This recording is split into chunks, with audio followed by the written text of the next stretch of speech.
presentación, por favor. Sí, profe. Sí, profe, ahí se ve. Listo. Bien. Para hoy, 16 de octubre, primeramente, la semana pasada estuvimos hablando sobre lo que era el liderazgo. Lo importante que es saber ser un buen líder, ¿sí?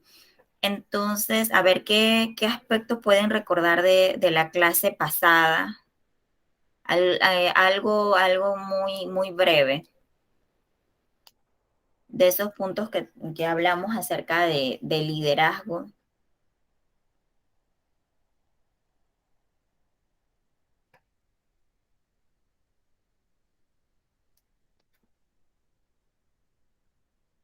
Chicos, a ver. Tratar a los empleados con amabilidad, comprenderlo. Exacto, así. Hoy vamos a estar viendo un poco más acerca de esa parte de ser líder y cómo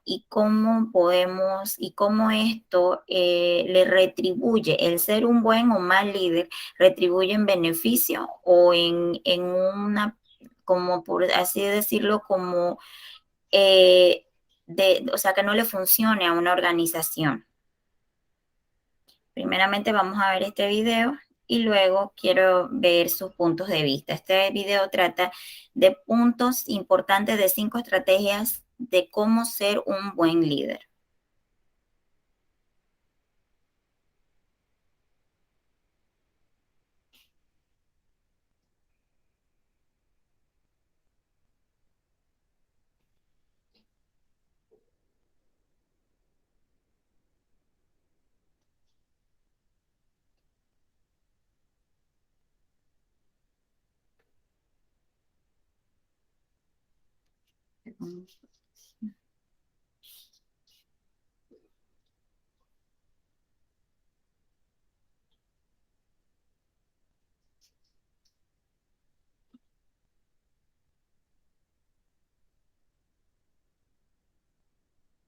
Está demorando un poco, vamos a ver.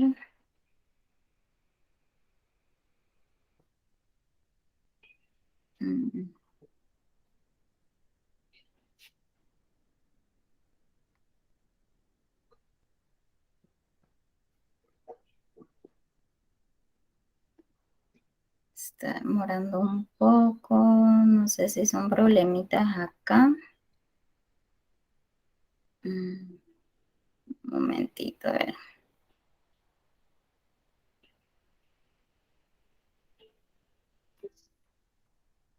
Estamos acostumbrados a pensar. ¿Lo logran escuchar?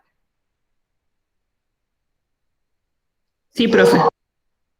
Listo.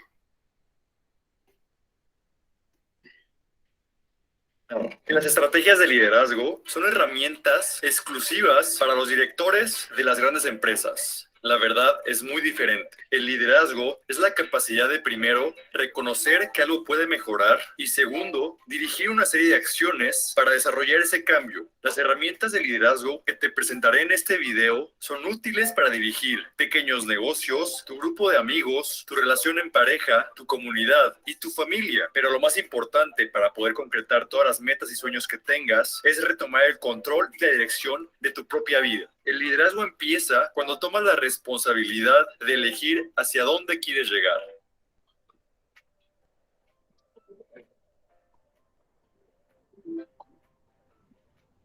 Existe la idea de que los grandes líderes nacen con esas increíbles características. Esto es completamente falso. Los líderes se desarrollan, invierten tiempo y esfuerzo para mejorar sus habilidades de liderazgo. Todos nosotros tenemos el potencial de ser líderes. Si bien no tenemos que ser la cabeza de una gran empresa multinacional o de un masivo partido político, al implementar las herramientas de liderazgo, estableceremos mejores relaciones con nuestros compañeros de trabajo, nuestros amigos más cercanos e incluso con nosotros mismos.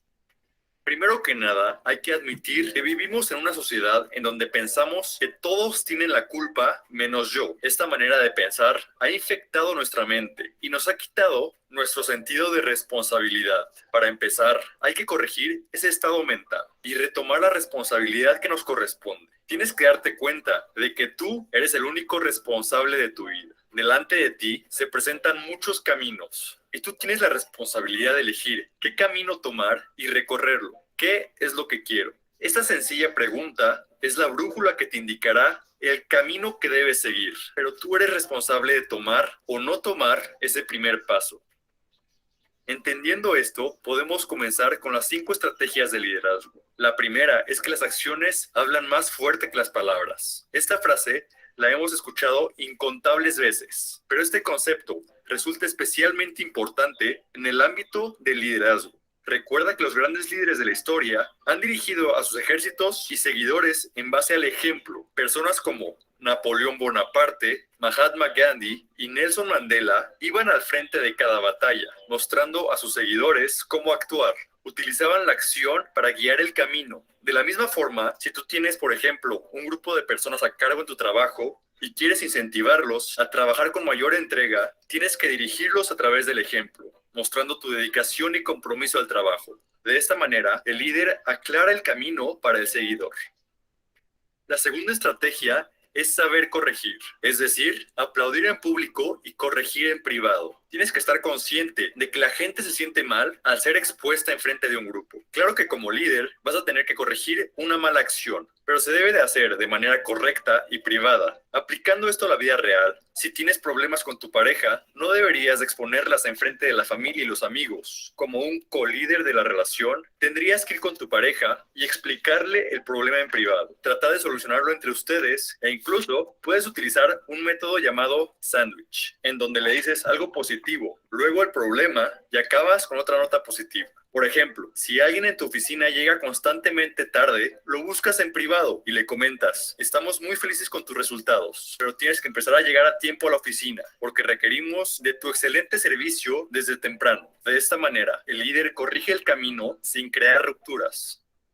La tercera estrategia es utilizar la persuasión. El arte de persuadir contiene un gran poder y resulta claro que esta herramienta la puede usar cualquiera para convencer a un grupo de personas a actuar de cierta manera. El año pasado, el actual presidente de los Estados Unidos, Donald Trump, utilizó al máximo la capacidad de persuasión para convencer a un país de que él era el indicado para dirigirlos y ante todo pronóstico logró convertirse en presidente sin tener experiencia política ni brillantes ideas, solamente utilizando la persuasión. Ojo, no pensemos que Trump es un buen líder solo por ser persuasivo, porque esa es su única fortaleza, lo que lo convierte en un líder muy limitado. La persuasión puede ser desarrollada y utilizada por cualquiera. Si quieres, por ejemplo, persuadir a un cliente de comprar un coche, tienes que acceder a sus emociones y hacerle ver los beneficios que recibirá en el futuro. Tienes que conquistar su corazón e inclinarlo a adquirir el coche de sus sueños. El líder es el que convence al seguidor de recorrer el camino.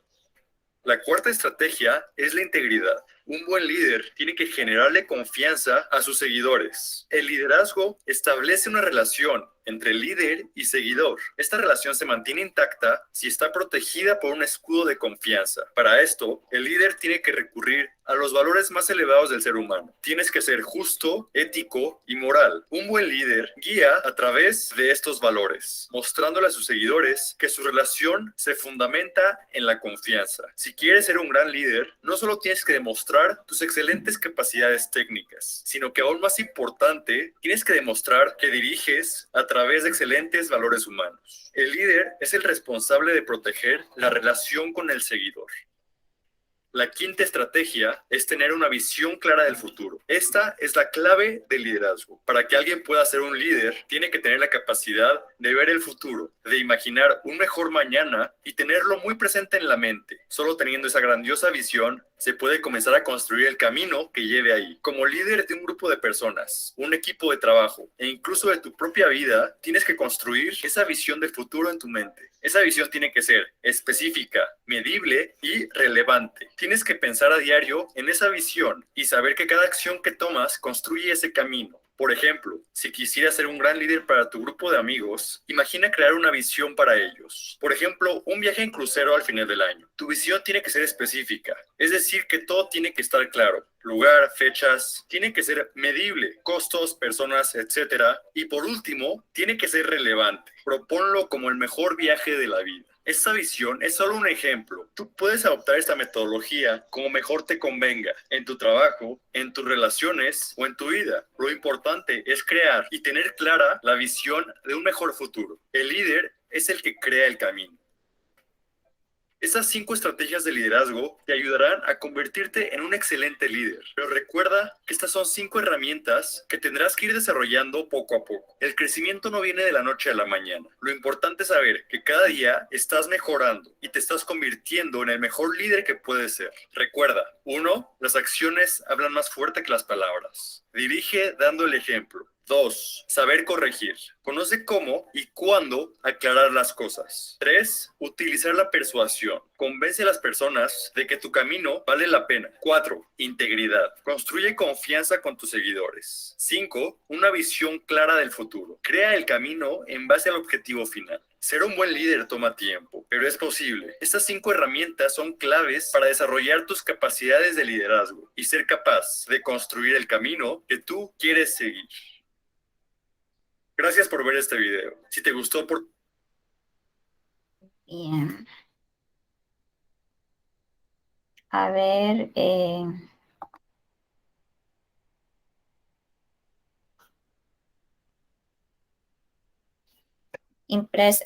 impresiones sobre el video. ¿Quién me menciona alguna de las estrategias que se mencionaba en el video para ser un buen líder?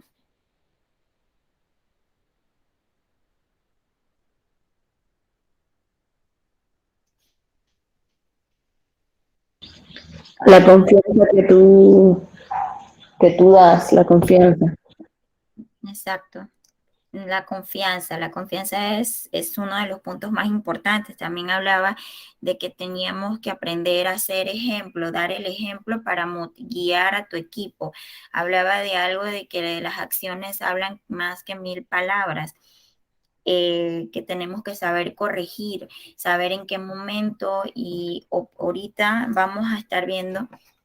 Y sí les voy a pedir, por favor, que presten atención, necesito su participación, porque vamos a ver un caso que inclusive lo tienen en el módulo, un caso práctico de liderazgo, y vamos a estar viéndolo y quiero que entre todos veamos la solución de dicho caso.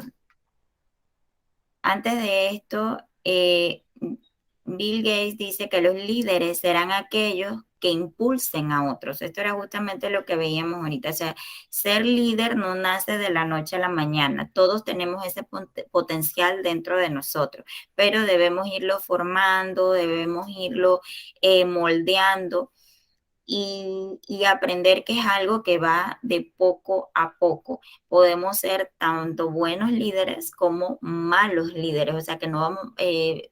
como daban el ejemplo de Donald Trump, que es una persona, fue muy persuasivo a la hora de su campaña política, y esto fue lo que a él en su momento lo llevó al éxito, pero precisamente fue eso lo que de repente no lo mantuvo donde él quería estar.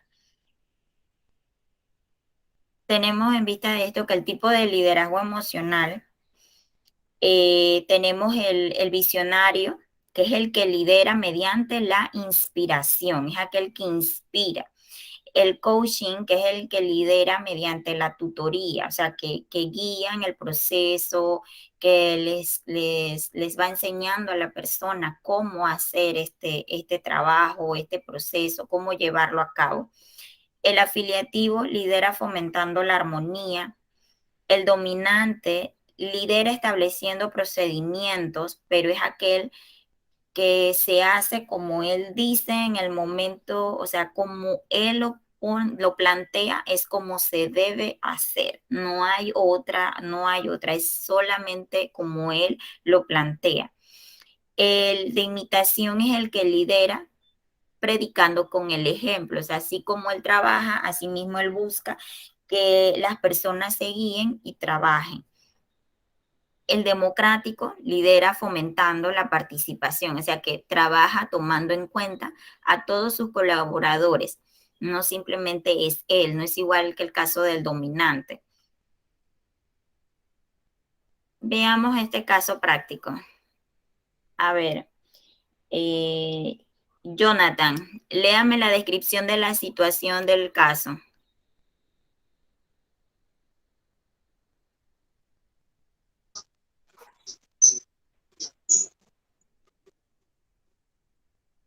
Descripción de la situación. Anthony Romero es el jefe de un equipo de trabajo que se dedica a la fabricación de puertas y ventanas de todo tipo de material. Aunque se nota su preferencia es la metal mecánica. Es una persona que se ha hecho a sí misma. Está contento con los resultados que obtiene, aunque su jefe no piensa lo mismo que él. No ve un buen clima en su equipo, aunque estos ya tienen alguna experiencia en desempeño del trabajo. Y ha observado que las personas del equipo no progresan lo que deberían en el trabajo. Hay fallas en la calidad que han suscitado las quejas de algunos clientes. Se lo han transmitido a Antonio, pero este le ha restado importancia a dichos problemas. Él lo va a arreglar de manera inmediata. Muchas gracias. A ver, eh, Liceika se encuentra. Sí, profe. El proceso que va a ser, donde dice el proceso que va a seguir es el siguiente.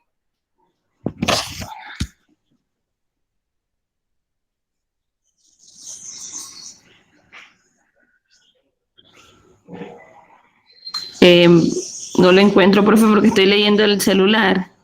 Ah, ok.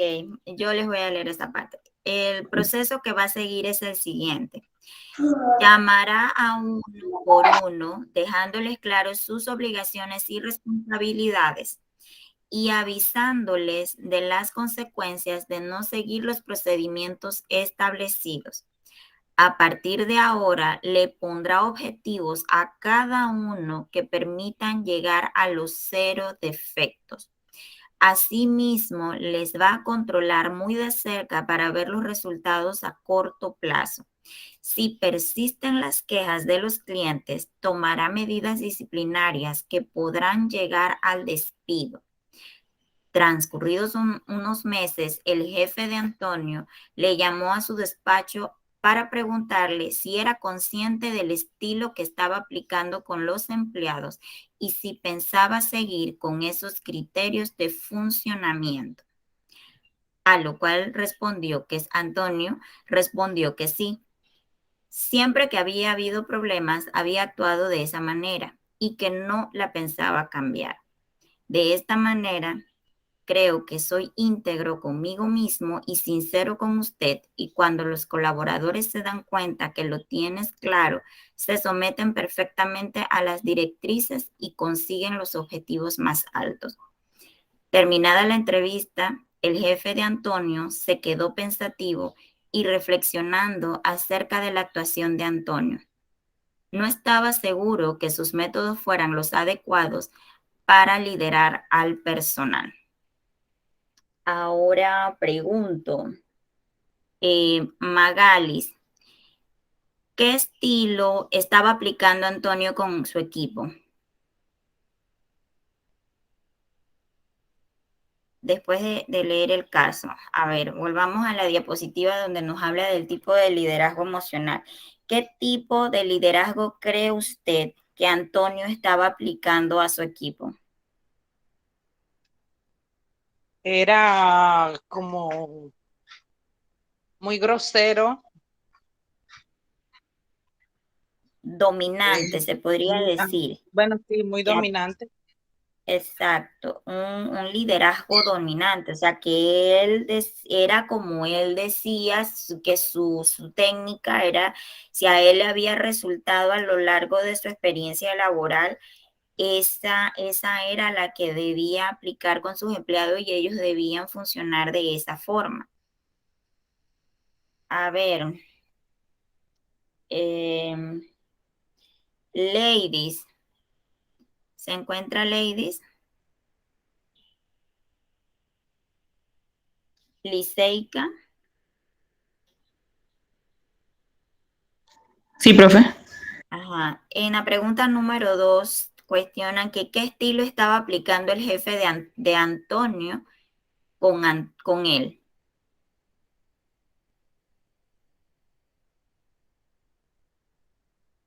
¿Cuál piensa usted? Si ya dijimos que Antonio aplicaba un estilo dominante, porque él quería hacer lo que a él le había resultado hasta el momento. ¿Qué estilo estaba aplicando el jefe de Antonio? Si volvemos a lo que hablábamos de los tipos de liderazgo emocionales.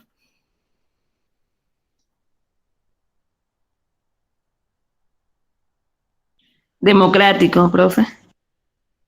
Exacto. También, sí, democrático, que trata sobre lideración, ¿verdad? Donde fomenta la participación del equipo. Igual también se podría decir que él es como un coaching que simplemente, o sea, no se va a estresar, o sea, no se estresa en el sentido de que no toma como quien dice las riendas de cerca, sino simplemente le dice debes hacer lo que debes hacer. Simplemente simplemente no va a ser dominante, ni tampoco está haciendo pues que sea algo armonioso, sino que simplemente le dice debe ser de esta forma o te parece si lo estás haciendo bien. Según ustedes, ¿cuál sería la forma de liderazgo más eficaz en una empresa? A ver quién me responde. De todos los tipos de liderazgo que hemos visto, para ustedes, ¿cuál sería el más eficaz para una empresa, en una empresa? Para mí sería el visionario, ¿Por qué? porque te inspira a ser mejor cada día. Te inspira. Exacto. A ver, ¿alguno otro tiene otro punto de vista? A ver, Charlie, ¿qué tipo de liderazgo usted cree que sería el más eficaz en una empresa?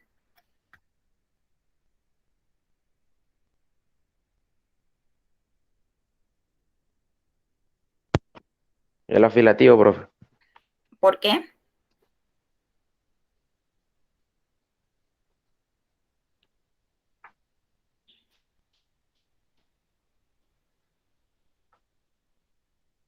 El afiliativo, ajá, exacto. ¿Por qué sería el más eficaz?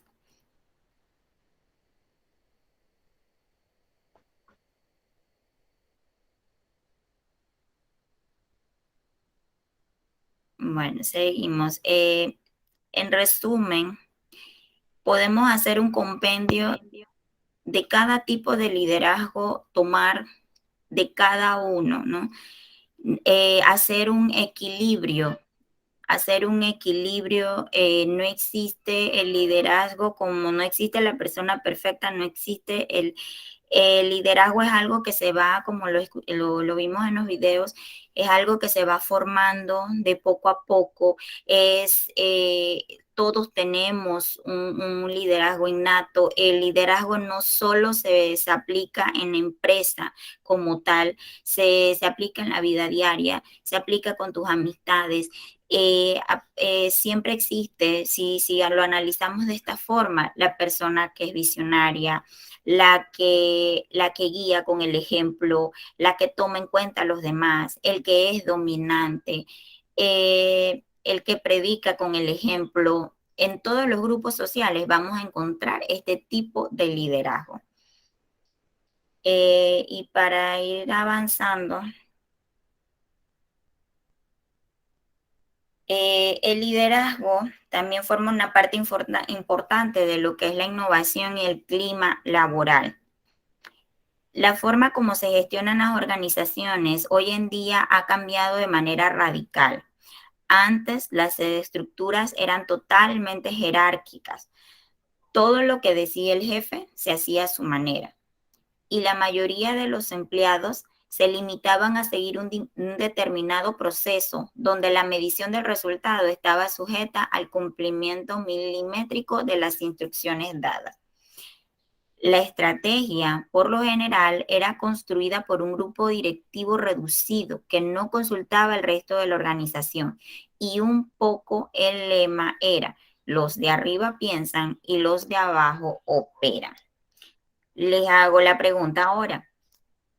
¿Piensan ustedes que ser jefe es lo mismo que ser líder? Sí, profe, ¿Por qué?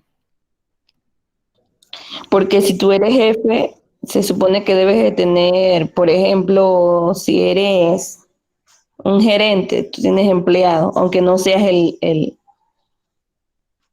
jefe de la empresa. Entonces, tienes a cargo un grupo de personas y tú lideras a esas personas para que hagan un buen trabajo. Exacto. Un jefe debe ser un líder. O sea, en todos los grupos, el líder no solamente va a ser el jefe. El jefe es el líder, como lo podríamos decir, el líder que lleva la batuta de toda la organización. Pero en cada grupo debe existir un líder en cada grupo. Por ejemplo, está el jefe, está el departamento de publicidad, está en cada departamento debe existir alguien que lidere en ese grupo, el que responda por ese grupo, por ese trabajo. Entonces, antes se veía mucho el hecho de que lo que decía el jefe era lo que se hacía o las decisiones, no era tanto lo que decía el jefe, sino las decisiones que se tomaba desde arriba era lo que se debía hacer. Por eso ahora en la gestión de empresa existe todos estos temas de mercadeo, existen todos estos estudios, la investigación del consumidor para tomar en cuenta en una decisión que se deba tomar empresarial, se toma en cuenta en todos estos factores. Ya no simplemente va a ser un grupo limitado el que va a decir se puede hacer de esta forma o debe ser de tal manera porque y los de abajo pues simplemente tienen que hacer el trabajo que yo dispongo que deba hacer. Entonces dice que la innovación organizacional es encontrar oportunidades internas en una empresa, es decir, es descubrir todas esas debilidades que tiene el negocio en sus relaciones internas, en creatividad y apertura de información para que éstas puedan ser convertidas en oportunidades, para que exista una verdadera cultura de innovación en todos los niveles de la empresa. Es preciso señalar que la innovación organizacional se basa totalmente en compartir el conocimiento y en lograr el aprendizaje de los individuos que componen la compañía, para crear así una cultura de cambio continuo y tomar el liderazgo productivo en industria donde se encuentre la empresa. La innovación organizacional no es más que mirar todo, o sea, tomar en cuenta a cada uno de los que conforman mi empresa. De ir puliendo, puliendo cada una de esas, de quienes conforman mi empresa. Ver esos puntos negativos que me faltan por fortalecer a lo interno o externo de mi empresa para poder lograr el éxito, de forjar esa relación entre empresario y colaborador, porque no hay nada mejor que trabajar en armonía, en un clima laboral en donde yo me pueda acercar como jefe y hablar con mi colaborador y explicarle cómo yo quiero que haga el trabajo, qué es lo que yo necesito para lograr el éxito, y que mi colaborador entienda eso y pueda retribuir esto en beneficio a mi empresa. Tenemos que el clima laboral es el ambiente que se respira en el medio en que los trabajadores llevan a cabo sus distintas labores. Un concepto que se encuentra condicionado por factores propios de la percepción y características de los empleados, pero también por las acciones de la empresa. El término además se refiere al estado de ánimo de los miembros de una organización y de cómo éste influye en los resultados del negocio. ¿Cuál sería el clima laboral óptimo? ¿Piensan ustedes que cuál sería ese clima laboral óptimo para trabajar? Viéndose ustedes, viéndose ustedes en el campo laboral o hacia alguno trabaja o algo, ¿cuál sería ese clima laboral adecuado para ustedes?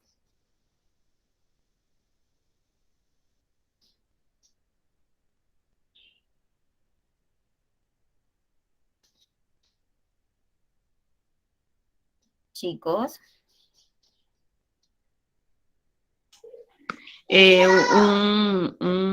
Un lugar donde todos los empleados seamos amigos, que no haya, ¿cómo se puede decir? Rivalidad entre los compañeros de trabajo y que todos nos llevemos bien. eso sería lo ideal, el óptimo.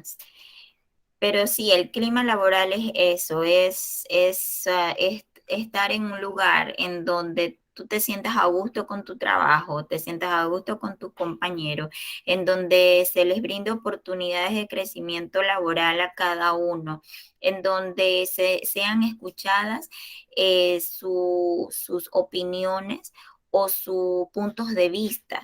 Muchas veces nuestros puntos de vista no se los digo a nivel profesional.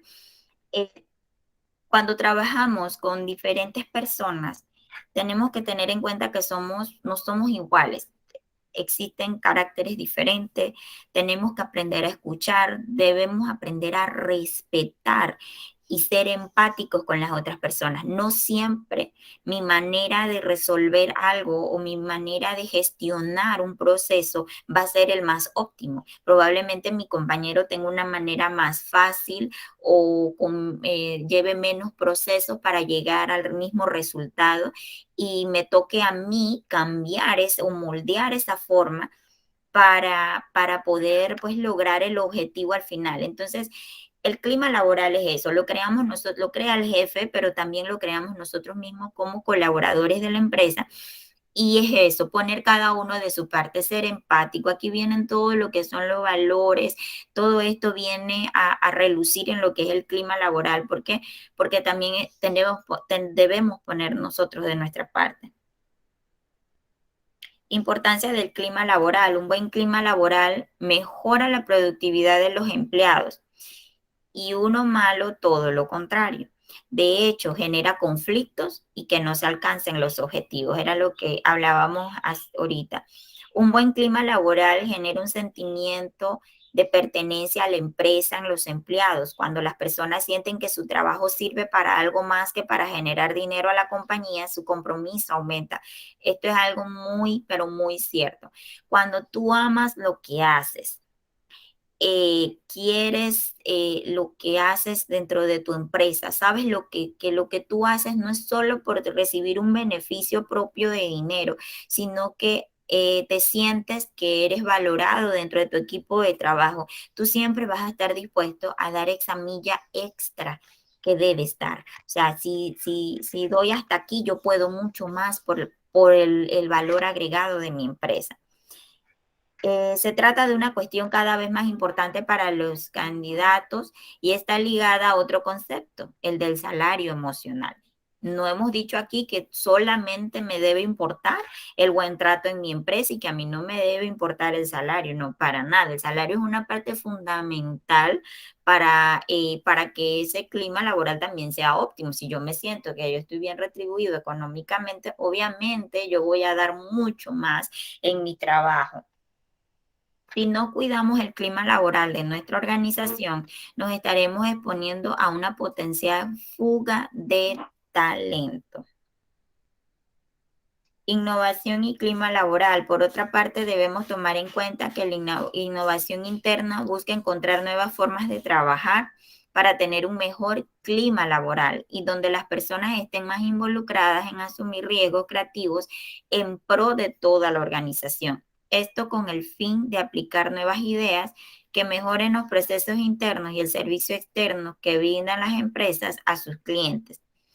Así pues, mediante aplicación adecuada de este concepto, se espera que cualquier organización logre fidelizar a sus clientes actuales y mediante recomendación de estos puedan alcanzar nuevos clientes. O sea, todo esto de la innovación y el clima laboral se hace desde adentro de la empresa. Esto es algo interno de mi empresa. Si yo trabajo desde adentro de mi empresa para que mis colaboradores den lo mejor de sí, eso se va a transmitir hacia quienes, hacia mis clientes y voy a atraer más clientes, voy a alcanzar mis objetivos y vamos, ¿verdad? Mis colaboradores van a estar satisfechos, yo voy a estar satisfecho y mis clientes igual. Es como un círculo. Siguiendo con el tema, brevemente, creo que nos quedan pocos minutos. Sobre segmentación de mercado, tenemos que es un proceso a través que se fracciona el mercado en grupos o segmentos de consumidores homogéneos que reúnen una serie de características similares y significativas para la empresa. La segmentación de mercado divide un mercado en segmentos más pequeños de compradores que tienen diferentes necesidades, características y comportamientos que requieren estrategia o mezclas de marketing diferenciadas. La segmentación de mercado no es más que yo hago una selección de mi mercado por diferentes tipos de segmentos o de divisiones, segmentos o divisiones como querramos llamarle, y de esta forma yo voy a llegar a ese tipo de cliente. Tengo clientes diferentes, tengo clientes con gustos, preferencias sumamente diferentes, entonces así mismo yo voy a moldear mi producto o mi servicio para atraer a cada uno de estos tipos de clientes. La estrategia de segmentación de mercado debe ser fácil, clara y claramente identificable. Debe ser medible, debe ser accesible a través de promoción, comunicación y canales de distribución. Diferente en su reacción a determinada propuesta de valor. Debe ser durable, que no cambie tan rápidamente. Apropiado para las políticas y recursos de la empresa y suficientemente grande para ser rentable. Los criterios para segmentar el mercado tenemos que están geográficos, conductuales, la fidelidad, lo que es demográficos, los psicológicos y los socioeconómicos. En el módulo tenemos que según estas características geográficas se usa cuando los clientes o consumidores muestran diferencias en función del lugar en donde están localizados. Los tipos de segmento pueden ser por regiones o zonas, por tamaño del mercado, por el clima, ¿verdad?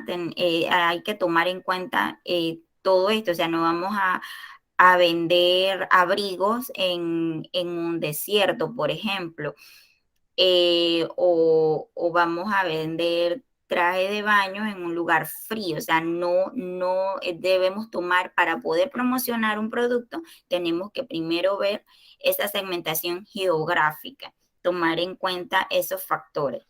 La demográfica y socioeconómica está basada en una amplia gama de factores que incluyen edad, sexo, tamaño de la familia, la ocupación, nivel de ingresos, ciclo de vida de la familia, nivel educativo, inclusive toma en cuenta lo que es la religión, raza y nacionalidad. Dice que ayuda a determinar el perfil de las personas que compran productos o servicios de la empresa. Yo debo tomar en cuenta todos estos factores para hacer la promoción de mi producto. La psicográfica implica un análisis de las características del estilo de vida, las actitudes y la personalidad, y hasta pueden ser clasificadas en 10 o 15 grupos. Entre estas variables, la más importante, personalidad, el estilo de vida y los valores. Debo tomar en cuenta, ¿verdad? Si la persona es, como vemos en la imagen, si la persona es extrovertida o es introvertida, yo tengo que tomar todos esos factores. Si es estilo de vida, si es una persona que viaja mucho, si es una persona que es más de familia, que es más de hogar, todos estos detalles yo tengo que tomarlo en cuenta para poder promocionar mi producto, hacia quién está dirigido mi producto. En función a los beneficios, agrupar a los clientes y consumidores de acuerdo con los beneficios que procuran en un producto. Ahí en el módulo nos pone un ejemplo: en la venta de coches, los compradores se agrupan por diferentes beneficios: ahorro de gasolina, espacio, seguridad, fiabilidad, prestigio. Los niveles de lealtad, identificando la lealtad relativa que muestran los clientes, los muy leales, moderadamente leales y poco o nada leales, ¿verdad? Dice que hay que identificar los clientes con comportamiento común, los productos se adaptan mejor a las necesidades de cada grupo y los clientes más leales a productos y marcas. O sea, es cómo se comporta, este nivel de lealtad es cómo se comportan los clientes. ¿Cuál es mi grupo, ese grupo al que yo puedo atraer, aquel que no se me va a ir?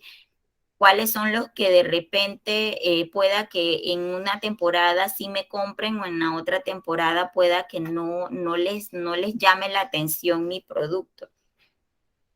En la ocasión de uso dice que los clientes o consumidores pueden variar sus niveles y hábitos de uso de un producto marca dependiendo de la situación u ocasión en que se consume o utiliza. Tenemos que la segmentación por cantidad de uso, tenemos a los grandes usuarios, por ejemplo en la Coca-Cola, los usuarios promedio, los pequeños usuarios. O sea, los grandes usuarios ya son por ejemplo, los supermercados, las tiendas que compran, ¿verdad? Por cantidad. Los usuarios promedio, que ya son, ¿verdad? Los que ya nos compran, ¿verdad? Ya un poco, que son los más normales, y los pequeños usuarios, ¿verdad? Ahí tenemos la diferencia entre cada uno de ellos. En función del servicio, como los clientes o consumidores responden a diferentes ofertas de servicio. Ese es el estudio, ¿verdad? En base a eso, en cómo ellos van a responder según la oferta y la demanda que exista en ese momento por ese producto.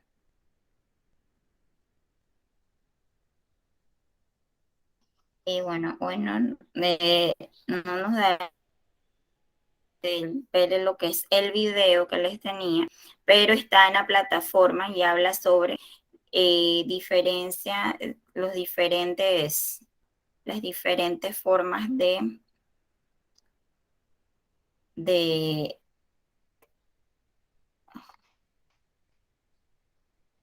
perdón, ahí. El video habla más que todo sobre lo que es la segmentación de mercado, así que todo esto lo encuentran ya en la plataforma, en el área de documentos, así que les exhorto, ¿verdad?, que sigan, a que puedan ver cada una de estos videos. Están en la plataforma, la presentación también se las voy a dejar en la plataforma para que les pueda servir de referencia, o si necesitan investigar un poco más para lo que son las asignaciones que se les están subiendo a la plataforma, también puedan hacer uso de ella. Y ya por último, ¿verdad?, hablarles lo que son los nichos, que es un término de mercadotecnia utilizado para referirse a una porción de un segmento de mercado en la que los individuos poseen características y necesidades homogéneas, y estas últimas no están del todo cubiertas por la oferta general del mercado. Tenemos que las características de un nicho de mercado rentable que debe ser suficientemente amplio, estable en el tiempo y potencial de ganancia adecuada. Un nicho es un sector dentro de lo que es la segmentación del mercado, que va a ser mi principal, como quien dice, mis principales clientes, en donde yo voy a promocionar mi producto y sé, según el estudio que he hecho, si tiene viabilidad o no para que pueda atraer a mis clientes.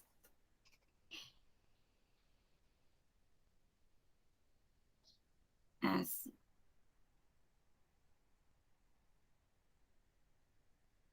Bien. ¿Alguna pregunta hasta aquí?